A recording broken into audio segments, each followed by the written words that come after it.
kama yuhibbu rabbuna wa yardah. Asyhadu an la ilaha illallah wahdahu la syarikalah wa asyhadu anna Muhammadan abduhu wa rasuluh alladzi la nabiyya ba'dah.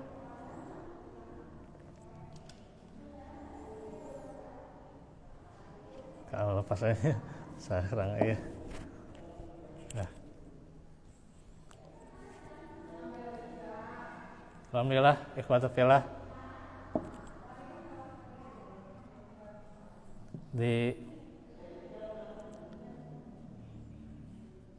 sore hari ini, sore yang sangat dingin tuh ya, yang luar biasa dinginnya, sampai-sampai saya berjuang hadapi banjir hampir 1 urnya gitu.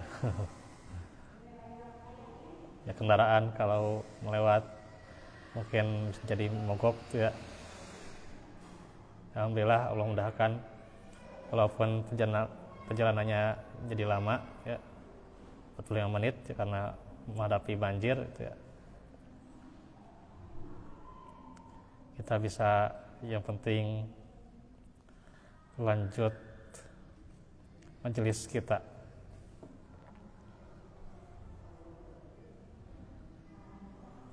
Alhamdulillah. Dan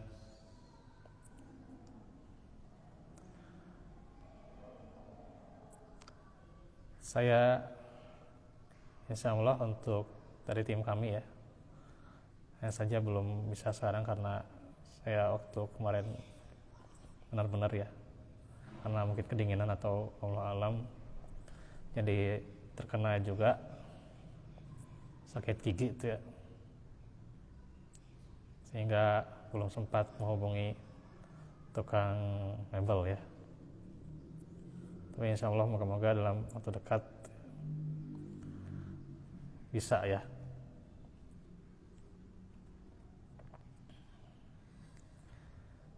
Sekarang kita masuk bahasan tentang wudhu.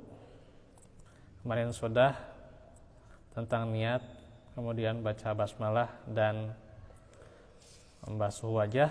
Sekarang membasuh kedua telapak tangan.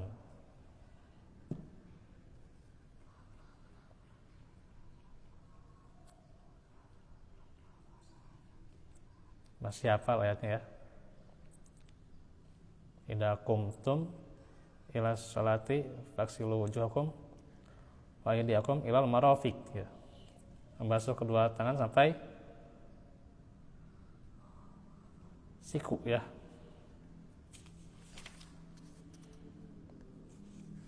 Ini yang sunnahnya nanti aja ya.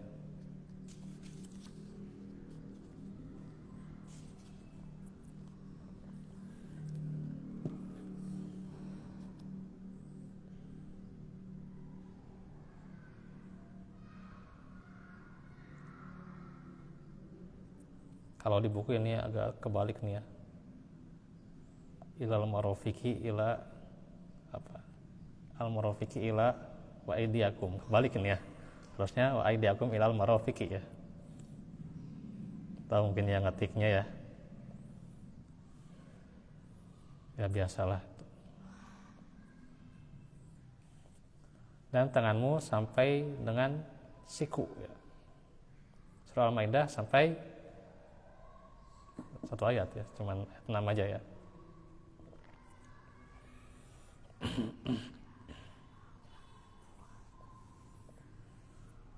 Berdasarkan hadis Utsman bin Affan ya, yang telah lalu, kemudian membasuh tangan kanannya sampai ke siku ya, dan begitu pula tangan kirinya ya, jadi sampai ke siku ya.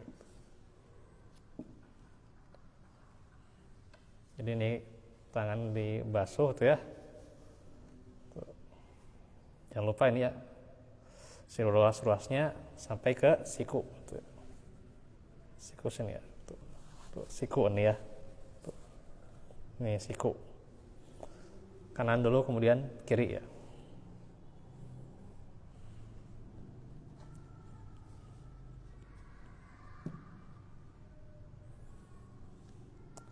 Hanya saja para ulama berselisih pendapat tentang masuknya 2 siku dalam anggota yang harus dibasuh. Yang pertama mengatakan bahwa 2 siku masuk dalam anggota yang dibasuh berdasarkan hadis Naim bin Mujmir yang mengatakan, saya pernah menyaksikan Abu Hurairah radhiyallahu anhu berwudu, ia membasuh muka dengan sempurna ya. Jadi dia basuh mukanya ya, dengan sempurna ya, membasuh muka dengan sempurna ya.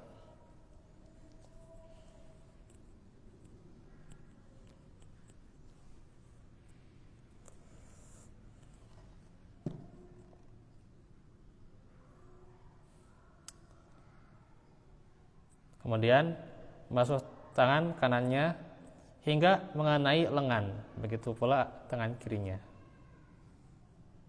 Dalam hadis lain disebutkan setelah selesai berwudu, ia mengatakan, beginilah saya menyaksikan Rasulullah berwudu. Itu yang pertama ya. Jadi sampai ke lengan bahkan ya. Ini sebagai ikhtiyati ya, hati-hati. Dalam rangka hati-hatian, karena bisa jadi si sikunya itu tidak terbasuh, jadi dia lebihkan sampai ke lengan, nggak masalah ya di keterangan ini ya. Berdasarkan hadis di atas disimpulkan bahwa Nabi biasa membasuh sikunya bahkan melebihi maksudnya sampai ke lengan ya.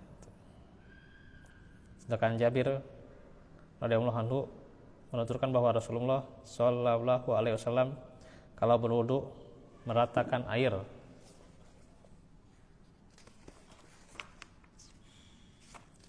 pada 2 sikunya.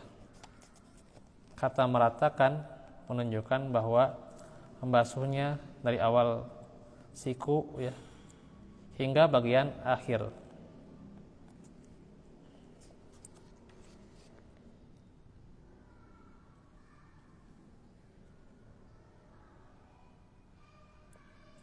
Itu pendapatnya ya, cuma satu ya.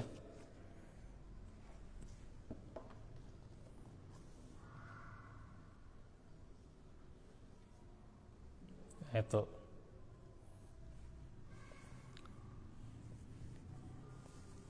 Kalau di hadis Utsman itu adalah 3 kali ya. Di masing-masing 3 kali sama ya.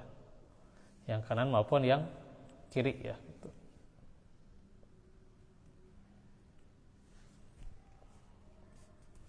Dari telapak tangannya semua terbasuh sampai ke siku ya. Lebihkan ke lengan tuh ya, supaya terbasuh ya.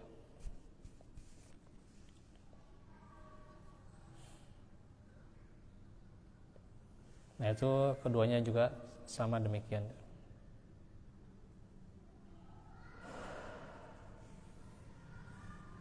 Nah ini simpel saja ya tentang membasuh tangan sampai ke 2 siku ya.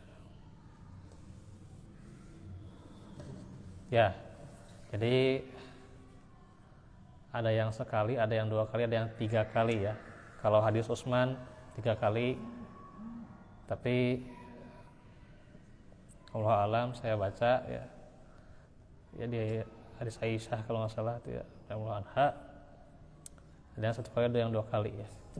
Jadi di dalam wudu itu 3 kali itu adalah maksimal ya. Jadi 3 kali itu adalah maksimal ya. Jangan lebih ya, kalau lebih itu makruh ya, itu dibenci ya. 3 kali itu sudah maksimal ya.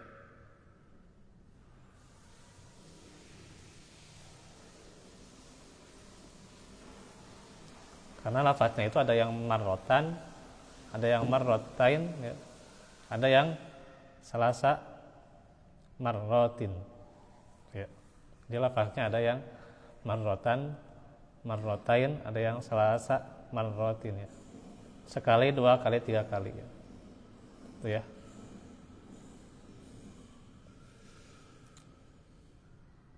Boleh 3 kali semuanya kecuali mengusap kepala ya. Itu ya, mengusap kepala cuma sekali ya. Tuh. Boleh diselang-seling gitu ya.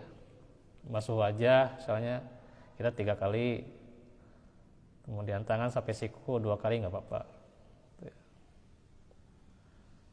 Nanti kakinya cuma sekali nggak apa-apa, ya. Karena itu sunnah ya, tidak wajib 3 kali ya. Boleh diselang-seling ya. Nah, Rasulullah juga demikian. Ada tata cara beliau yang diselang-seling tuh ya, gitu, dalam berwudu tuh ya, gitu. Tuh. Jadi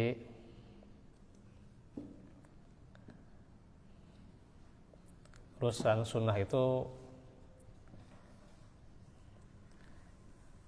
tentunya dikembalikan pada kondisi yang memungkinkan saat itu ya. Itu dikatakan juga ya oleh para ulama, kalau airnya cukup ya silakan 3 kali ya, semuanya 3 kali silakan ya. Airnya cukup ya, tapi ada saat-saatnya air itu surut ya, surut di keran satik deui gitu ya. Maka ada yang 2 kali, ada yang sekali, tidak masalah ya. Itu ya.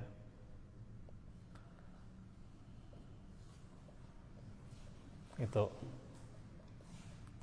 Dan juga yang harus kita perhatikan di dalam berwudu itu berhemat ya, berhemat air ya.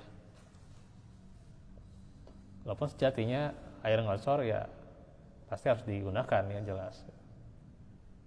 Ya buat apa ya ngocor tidak digunakan ya. Itu ya.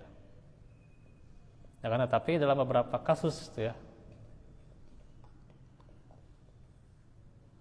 kita sangat butuh untuk berhemat air ya. Bukan hanya ketika air itu akan surut ya, sekarang kan ngocor ya, bahkan banjir ya gitu. Dan jumlah air mah tetap ya gitu. Tapi kalau di suatu masjid kan bisa pakai ledeng kan.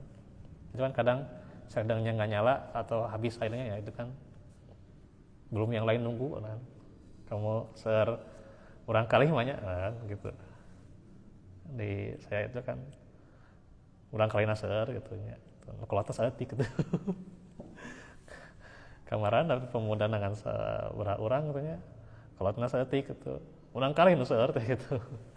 Dua rasar paling aya nu kolotna saurang, kolotna 2 orang, urang kali nu seueur gitu. Kadang urang kalina 2an, imamna saurang gitu. Jadi paruguh gitu jeung urang kali kadang-kadang gitu nya.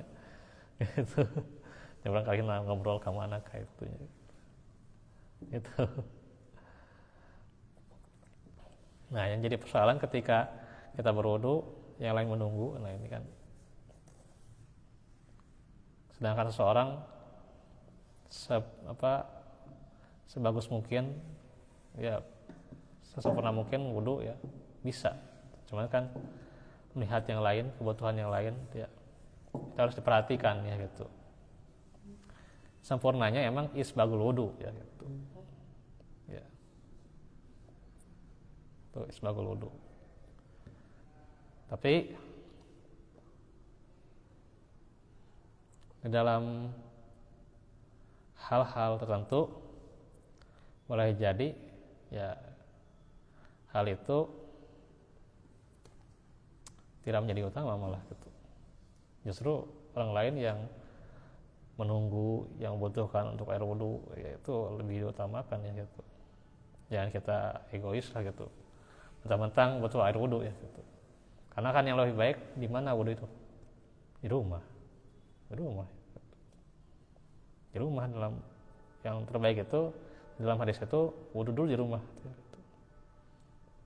Tapi bukan berarti tidak boleh ya di masjid, bukan berarti seperti itu. Silakan saja gitu ya.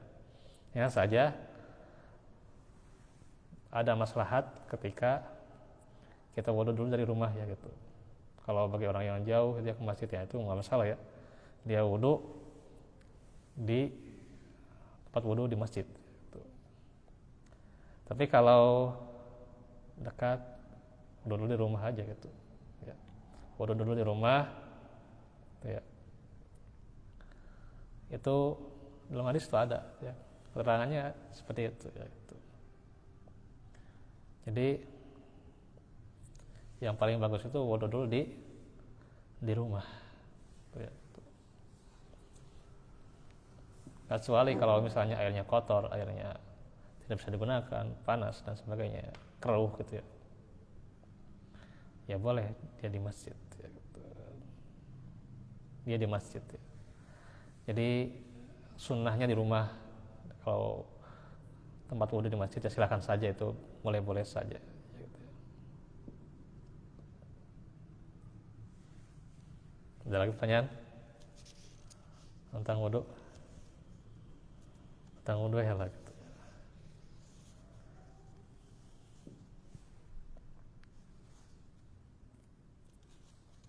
Nah, tentang menyapu kepala ya. Wamsahu biru'usikum ya. Dalam surah Al-Maidah ayat 6 itu ya.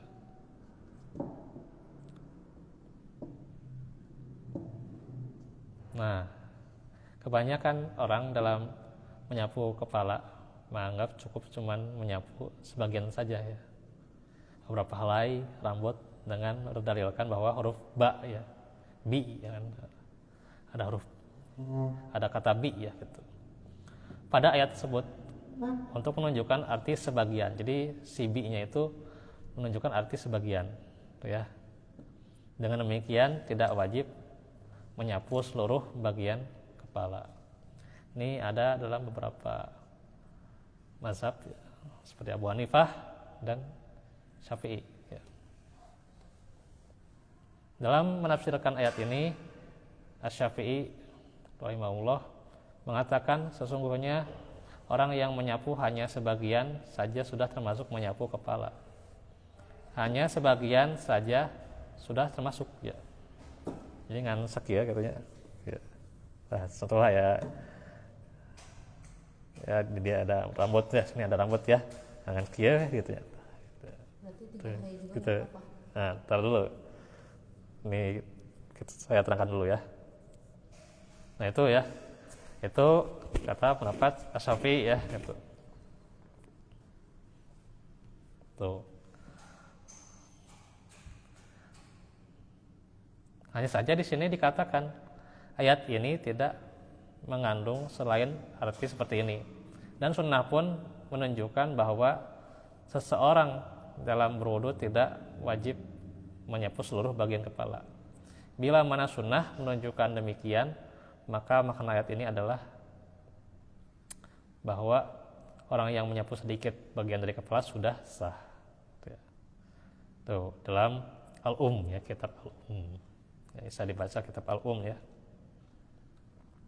Nah, itu pendapat yang pertama ya.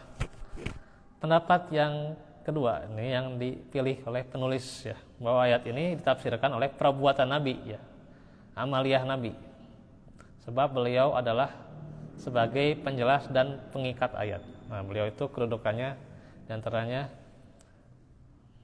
penjelas dan pengikat ayat. Jadi beliau yang mengamalkan ayat itu sendiri ya gitu.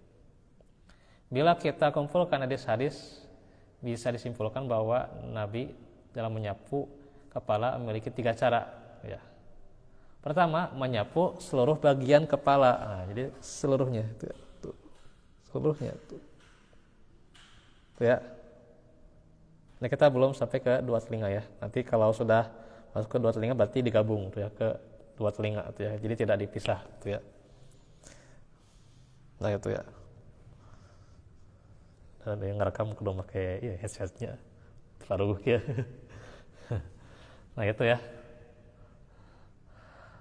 Itu berdasarkan hadis yang dituturkan Abdullah bin Zaid bahwa Nabi menyapu kepalanya dengan kedua tangan ya. Jadi tidak dengan satu tangan ya. Yaitu ia jalankan dua tangannya dari bagian depan kepala ke belakang ya. Lalu ia kembalikan ke tempat semula ya. Itu ya.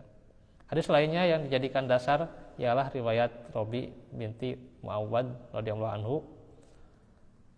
yang menuturkan, saya pernah menyaksikan Rasulullah dalam keadaan berwudu. Beliau mengusap kepalanya dari bagian depan hingga belakang mengenai kedua pelipisnya. Pelipis itu berarti sampai sini bahkan ya, ke leher sedikit ya gitu.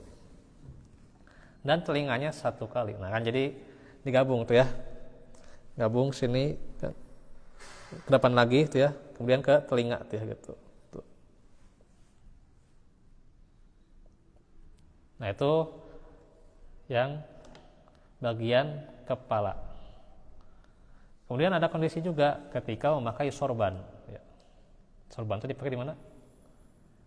Sunnahnya di kepala sebenarnya, di mana atau ya sorban di dianya contohnya.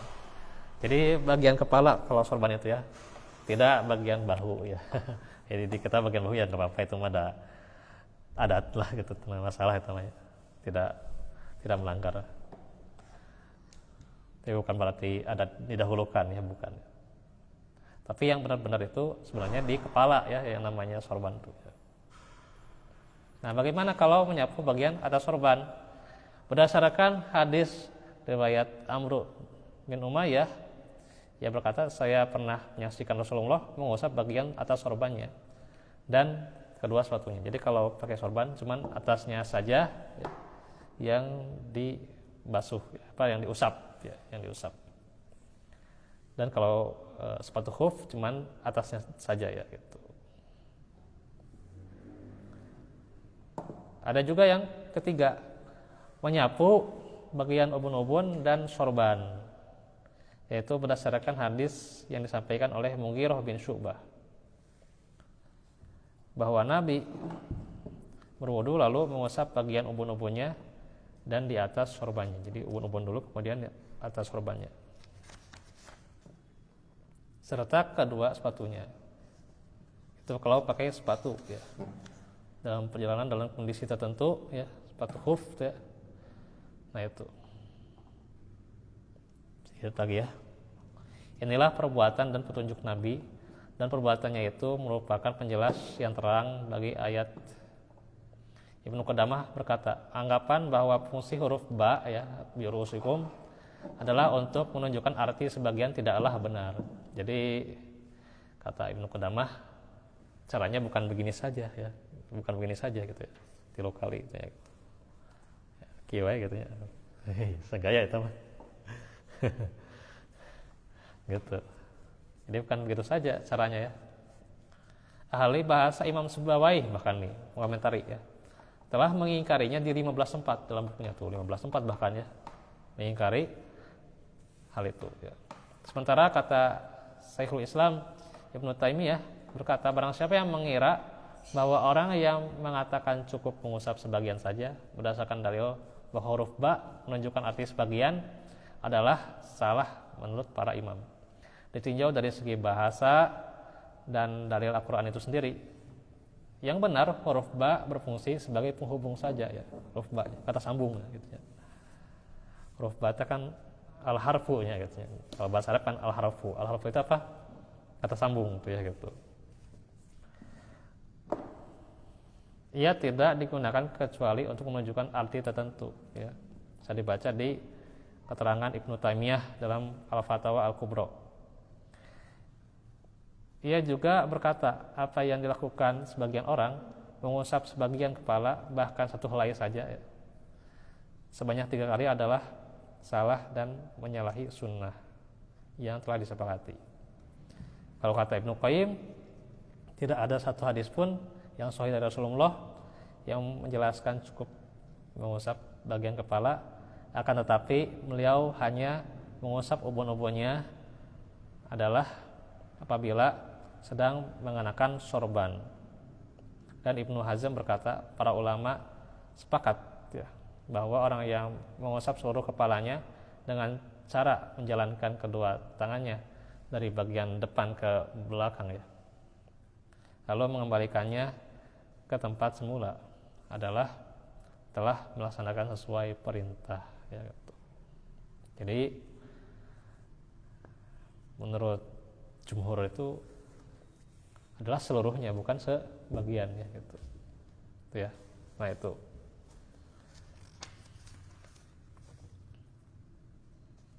Nah, untuk mengusap kepala ini ya, yang benarnya adalah mengambil air baru. Jadi kalau ada air di keran contoh ya, artinya kita sudah membasuh tangan tuh ya sampai siku ya, kan sudah beres tuh ya, nggak langsung begini ya, tapi ambil air baru, itu yang lebih tepat ya, itu yang lebih tepat ya. Jadi tidak langsung ambil air baru ya gitu, ambil air lagi di keran ya gitu, atau di apa bejana atau apa di bak bisa bak ya, atau di mana siduk gitu ya gitu ya. Tuh. Nanti tentang air mustamal kita terangkan ya, dari belakangan tuh ya nanti. Nah kemudian juga bagaimana hukumnya yang mengusap sebagian tuh ya. Ya itu mah ada sebenarnya Asy-Syafi'i mengomentari di situ ya, beliau punya ilmu sebenarnya juga ya gitu. Beliau punya ilmu ya, kita tidak ragukan ilmu beliau ya, ilmu tentang akidahnya ya, kemudian juga ilmu tentang fikihnya apalagi ya, banyak sekali beliau, ada qaulul qadim, ada qaulul jadid gitu ya gitu ya, yang digunakan oleh orang Persis nya ya. Kalau jadi ya qaulul qadim ya, qaulul jadid ya ayo oke ya. Emang sarua gitu. Allah alam.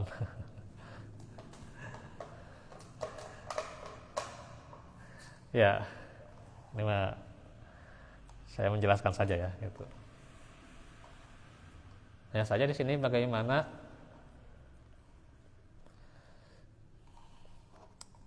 kita hormati keilmuan beliau ya, Imam Syafi'i ya, gitu. Kita hormati keilmuan beliau ya, itu ijtihad beliau memang ya cuma segini gitu ya, kalau mengusap kepala segini gitu ya gitu. Ya, sedangkan ya di yang lain ya itu bukan mengusap itu mah gitu. Kan ya kalau mengusap seperti ini kan, nah terus ke depan lagi, terus telinga tuh ya tuh. Namun ya pendapat beliau seperti itu ya, Imam Asy-Syafi'i ya, gitu, ya kita ya hormati saja gitu. Itu ya, kita harus hormati beliau ya. Ya, ada halnya beliau keliru ya, salah ya biasalah, jangankan orang yang ulama, orang awam juga lebih banyak bahkan ya.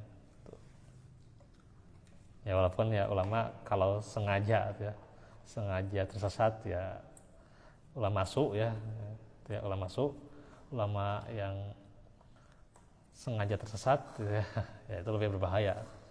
Tapi beliau di sini ya itu punya ijtihad ya, jadi ya, itulah yang namanya ijtihad ya gitu. Hanya saja kita ikuti yang lebih cocok ya. Dan saya juga mengambil demikian tuh ya, bahwa mengusap kepala itu ya, mengusap kepala itu ya adalah dari sini tuh ya, tuh. Kemudian telinganya tuh. Nah itu ya. Itu mengusap kepala. Kalau saya mengambilnya ke situ ya, tuh. Adapun ya yang bernasab pada Imam Syafi'i ya, kemudian juga mengikuti beliau ya silakan saja, hanya saja itu yang lebih tepat ya, Allah alam ya. Yang namanya Imam Syafi'i punya ilmu ya, kita hormati saja ya, gitu. Jangan hanya karena kesalahan itu ya jadi berkembang dan bagaimana ya gitu. Justru inilah keindahan Islam ketika ya yang namanya pendapat itu bisa saja kan terjadi ya gitu. Walaupun kan sudah jelas bagaimana amalia Rasulnya, dan amalia Rasul itu ya pasti didahulukan ya gitu. Itu ya di surah Al-Ahzab ayat 36 gitu ya. Ketika Rasulullah ada contohnya gitu ya, kita jangan ada pilihan yang lain gitu ya. Itu ya. Tapi tentunya hanya dalam keadaan fikih itu ya, inilah fikih itu memang melebar ya gitu. Tidak harus kita bersikukuh dengan pendapat kita gitu ya. Tapi bagaimana nanti masing-masing ada ijtihad tersendiri ya. Hanya saja lebih mengikuti mana yang lebih kuat ya. Lebih cocok ya, mengikuti yang lebih kuat ya. Bukan maksudnya merojihkan, tapi mengikuti yang lebih rojih itu ya gitu. Kalau merojihkan berat ting gitu ya gitu. Yang mana ke can rugi gitu ya gitu. Wah gitu ya. Mustalah hadis oke diajar sanad oke dah masih hese gitu ya. Kumaha gitu ya. Si diajar sanad acak-acakan keneh gitu ya. Kumaha gitu. Jadi maksudnya mengikuti saja mana yang lebih kuat ya. Tuh. Kalaupun misalnya kita ingkari yang seperti ini gitu ya, diingkari ya. Tapi tentunya karena Imam Syafi'i juga punya ilmu gitu ya gitu. Hanya saja ya mengikuti yang lebih kuat, yang lebih baik gitu ya gitu. Itu saja ya.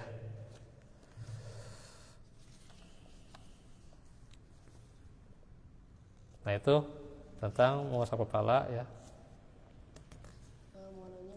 Ya boleh, silakan. Kalau orang botak ngebasuh hidungnya gimana? Nah itu kan, nah itu yang jadi pertanyaan ya. Kalau orang botak kumaha wuduna? Nah gitu. Saya itu pertanyaan yang bagus tuh ya. Nah yang menjadi masalah ketika orang itu mengusap sebagian, cuman sehelai atau dua helai atau cuma sebagian segini saja boleh gitu ya. Yang pertanyaan jadi orang yang botak gitu ya, itu bagaimana gitu ya? Orang berkepala plontos tuh ya gitu ya gitu. Kumaha wuduna gitu. Hanya tadi basuh ya. Tetap kewajiban kan gitu. Itu 6 perkara yang wajib itu ya gitu. 4 di antaranya itu adalah gerakannya ya gitu. Basuh muka itu ya gitu kan. Basuh muka, kemudian juga tangan sampai siku ya. Kemudian mengusap kepala ya gitu. Itu ya. Tetap kewajiban. Nah, terjawab ya sebenarnya dengan keterangan dari mayoritas ulama tadi ya, yang dari Ibnu Qudamah dan seterusnya ya, Ibnu Qayyim, Ibnu Taimiyah gitu ya, bahwa yang tepat itu ubun-ubunnya ya, bukan rambutnya. Jadi ubun-ubun. Kalau ubun-ubun semua punya ya gitu ya. Saya tentu gado ubun-ubun tuh ya gitu. Nah, jadi yang tepat itu mengusap, kan bukan rambut ya gitu. Yang ditunjukkan di dalam ayat itu biru usikum. Usikum itu adalah kepala ya. Roksun ya. Roksun itu mufradnya ya. Kalau bahasa Arab nih belajar ya. Mufradnya itu roksun. Kemudian jamaknya ru'usun gitu. Jamak taksir ya gitu. Jadi karena kepala itu kan kenapa disebut jamak ya? Karena memang seluruhnya disebutkan jamak ya. Ya, disebutkan jamak. Ya kalau disebutkan wamsahu biroksun, nah itu bisa jadi sebagian alam tuh ya. Tapi karena disebutkan biru usikum tuh ya dengan jamak, berarti seluruhnya bukan sebagian saja tuh ya. Sehingga kalau yang botak tuh ya pasti dia dengan keterangan yang ini lebih jelas karena emang yang dimaksudkan kepala itu bagian ubun-ubunnya gitu ya. Kalau rambut bukan roksun tuh ya. Tuh ya. Bukan roksun bahasa Arabnya ya, beda lagi gitu. Jadi Nah, maka disitulah tidak tepat yang hanya rambut saja. Jadi yang tepat itu bagian kepala, gitu ya. Nah, itu ya, jawab ya. Nah, itu yang jadi pertanyaan kayak nu botak kumaha gitu. Nah, karena emang yang benar itu. Kalau yang botak juga tetap kayak gini. Iya. Ubun-ubunnya. Ada lagi? Atau wudhu nya jangan di luar tema. Baik, besok kita lanjut saja tentang tafsir ya, karena kemarin itu agak berisik katanya, ripuh katanya, ya, pembangunan di tangga dan sebagainya. Jadi kita sedikit mengulang lah katanya di ayat 61 ya, kemudian lanjut ayat 62 surat Al-Baqarah katanya, gitu. Itu ya. Karena saya sengaja tidak masuk live kan di YouTube ya untuk yang tafsir kemarin karena emang berisik pisan gitu ya. Para ragu kadang-kadang kayak gitu ya. Para ragu yang naon itu kadang gitu. Gitu ya. Kadang gitu atau nang ustaz mah gitu ya. Para ragu nya gitu tang dia suka ke YouTube. Gitu. Jadi besok saya ulangi ayat 61-nya sebagian tuh ya. Ya disimpulkan lah ayat 61-nya, kemudian ayat 62-nya ya. Itu saja dahulu. Wa afa minkum wa fikum. Rabbana atina min ladunka rahmah wa hab lana min ladunka rahmah. Allahumma inna nas'aluka al-afiyata fid dunya wal akhirah. Rabbana hab lana min azwajina wa dzurriyyatina qurrata a'yun waj'alna lil muttaqina imama. Rabbana atina fid dunya hasanah fil akhirati hasanah wa qina adzabannar. Rabbana la tuzigh qulubana ba'da idh hadaytana wa hab lana min ladunka rahmah innaka antal wahhab. Alhamdulillahirabbil alamin. Wassalamualaikum warahmatullahi wabarakatuh.